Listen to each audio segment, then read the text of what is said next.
குருவின் பார்வை 5, 7, 9 இடங்களில் படும்போது அந்த மேற்சொன்ன இடங்களில் செவ்வாய் உங்கள் ஜாதகத்தில் நிரந்தரமாக இடம்பெற்றால் குருவின் பார்வை செவ்வாயை பார்க்கும். செவ்வாய்க்கு குஜன், அங்காரகன் என்ற பெயர்களும் உண்டு.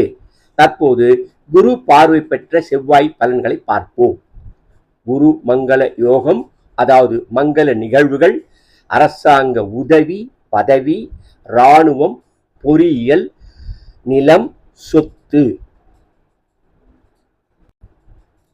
பொதுவாக செவ்வாய்க்கு நிலம், வீடு, சொத்து சம்பந்தப்பட்ட விஷயத்தை குறிக்கும். சகோதர உறவை பற்றியும் குறிக்கும். ஆகையால் குரு செவ்வாயை பார்க்கும்போது அவருக்கு நிச்சயம் நிலம் சம்பந்தப்பட்ட சொத்துக்கள் சேரும்.